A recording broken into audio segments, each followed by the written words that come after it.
Eh bien, bonjour les amis Wargamers, nous voici réunis pour la 5e partie de ce tuto comment peindre les Griffguards avec cette fois-ci la jupe.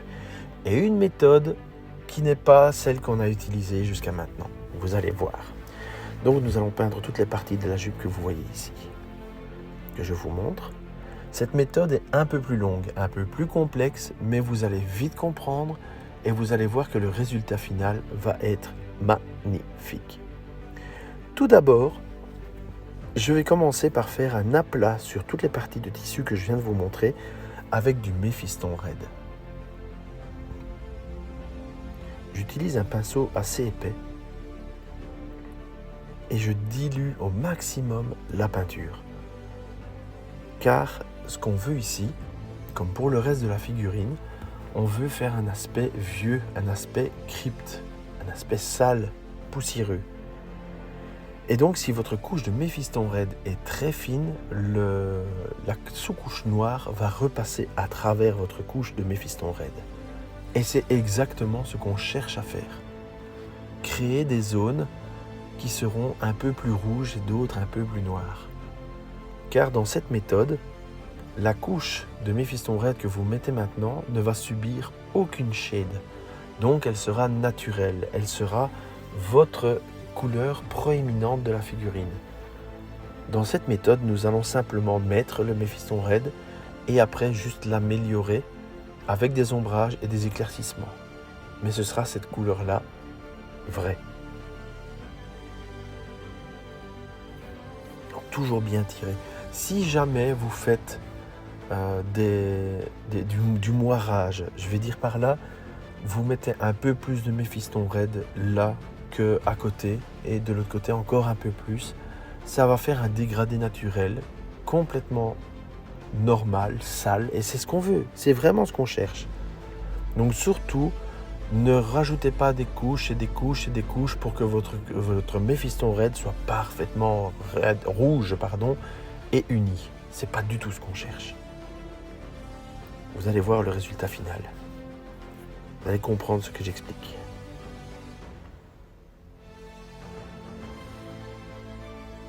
N'oubliez pas de faire sur cette figurine la partie du tissu qui remonte au-dessus de la ceinture et qui va jusqu'aux hanches du squelette.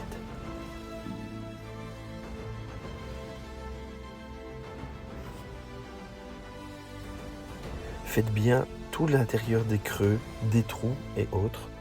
Nous allons venir les ombrer par après. Comme je vous expliquais, nous n'allons pas du tout utiliser de shade. Donc voilà le résultat final. Vous voyez, on voit le noir apparaître. Mon rouge n'est pas parfaitement uniforme. Et c'est vraiment ce que je veux. Pour la phase suivante, nous allons utiliser le premier ombrage avec du Méphiston Red que nous allons mélanger avec du Rhinox Hide. Et pour le mélanger, nous allons utiliser du thinner pour airbrush de chez Vallejo. Oui, c'est une technique un peu bizarre, mais vous allez voir, l'effet va donner vraiment bien. Pour ce faire, j'ai un petit mélangeur en plastique, que vous voyez là, des petits pots. Entre parenthèses, celle-ci m'a été livrée avec ma palette humide de la marque Redgrass. J'utilise un vieux pinceau qui n'est plus du tout bon pour faire du détail ou ainsi de suite. Je vais chercher une grosse goutte, une très grosse goutte de Méphiston Red. J'essuie bien mon pinceau, je mets une goutte, toute petite goutte de thinner dedans. Je vais après avec mon pinceau chercher une goutte de Rhinox Hide et je mélange le tout. Vous allez obtenir un brun rouge très liquide et c'est vraiment ce qu'on veut. Mélangez-le bien pour que les pigments se mélangent bien et qu'on ait une belle couleur uniforme.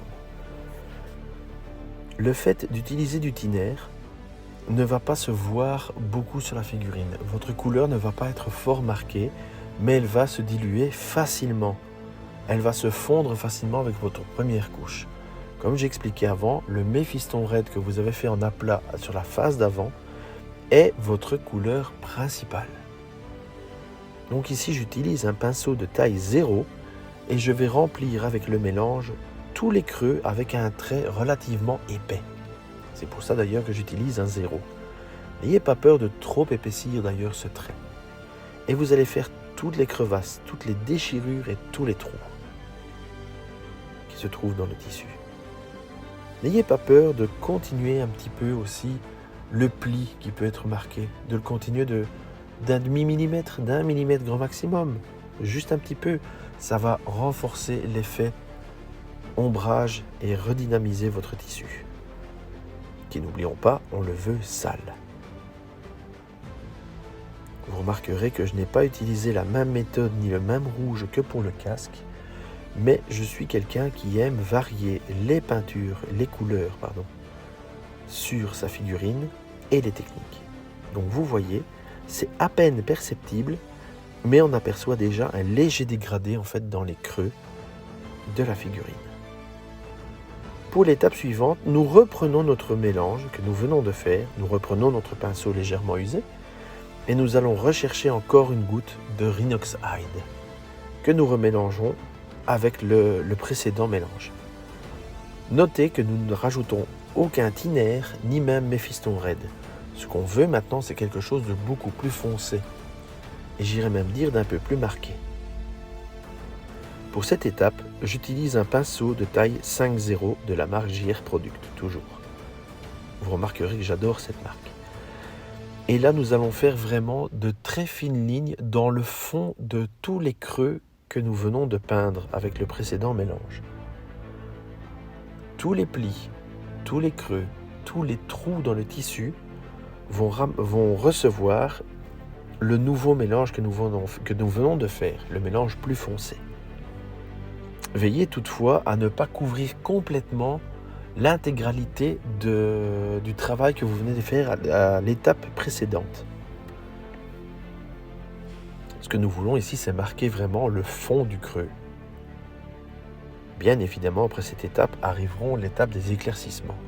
Et vous allez voir que le travail va ressortir d'une façon vraiment magnifique. Cette méthode est certes un peu plus compliquée, un peu plus longue, mais est du plus beau résultat.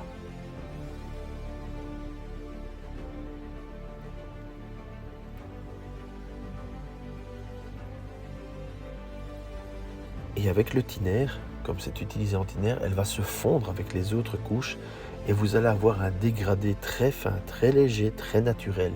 Vous n'allez voir aucun de vos coups de pinceau que vous avez fait pour les ombrages. Attention, pour utiliser la technique du thinner, il ne faut le faire que pour l'ombrage. On voit déjà bien la différence et les légers dégradés qui se marquent.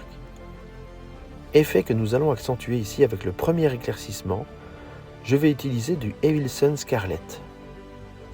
Comme pour les autres peintures, ici nous reprenons une technique traditionnelle, je vais dire même classique. Je prends le Evilson Scarlet, je le dilue un maximum sur ma palette et avec un pinceau de taille 0, je vais venir faire tous les contours, toutes les arêtes de la jupe, le bord des trous, le bord des déchirures, le bord de la jupe même et tout le haut des plis, en faisant bien attention à ne pas couvrir tout le travail que nous avons effectué sur les deux phases précédentes, c'est-à-dire les phases d'ombrage. Ici, pour cette phase-ci, donc d'éclaircissement, vous allez même faire passer un petit coup très dilué, en frottant vraiment à peine le bout de votre pinceau sur tout ce qui est proéminent, par exemple la hanche qui ressort un petit peu ou des choses ainsi. Soyez relativement fin et vous faites l'entièreté du bord du trou, par exemple, ou de la déchirure. Soyez méticuleux, le travail n'en sera que plus beau. Et vous allez voir, le résultat final sera vraiment magnifique. Pour ma part, je vais peindre 30 grave-gardes de cette façon. L'effet sur la table sera absolument impressionnant.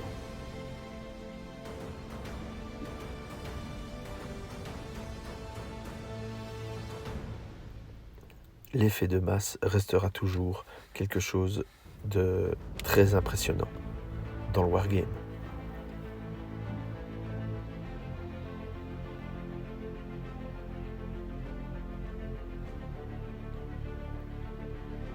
Prenez votre temps et surtout faites bien attention à faire tous les traits. Et n'oubliez pas de bien diluer, de bien tirer votre peinture sur votre palette humide.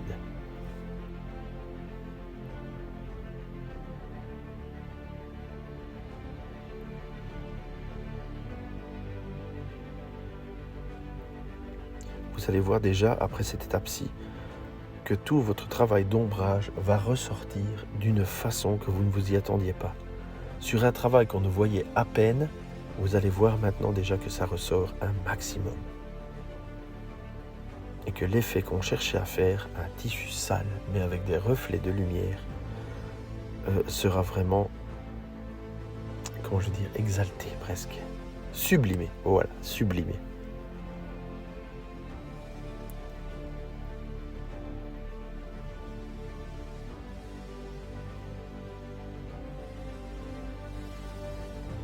Voilà, nous arrivons à la fin.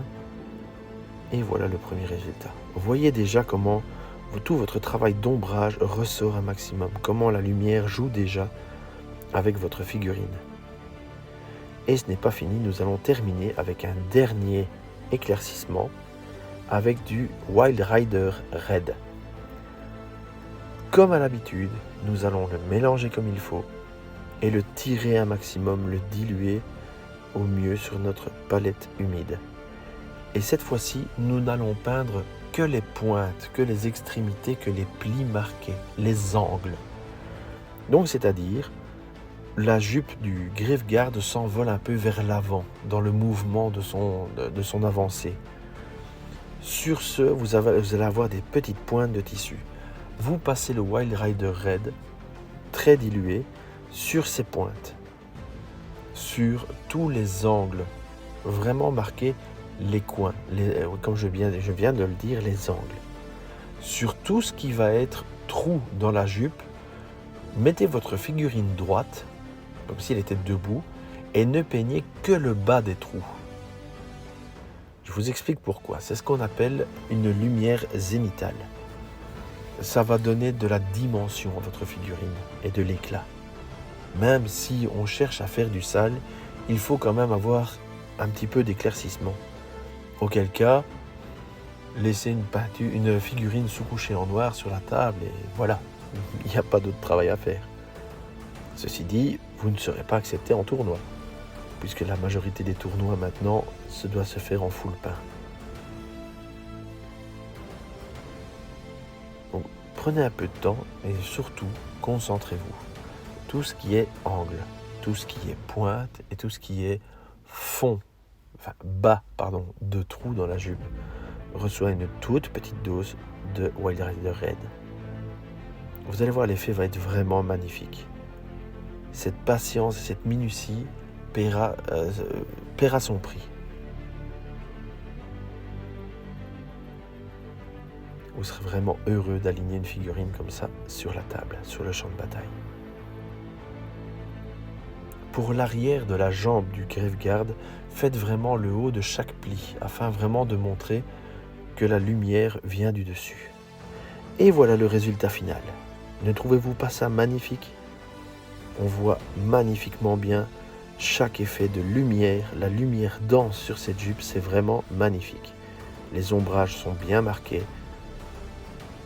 J'aime vraiment cette méthode, elle est sublime. J'espère que ça vous a plu et à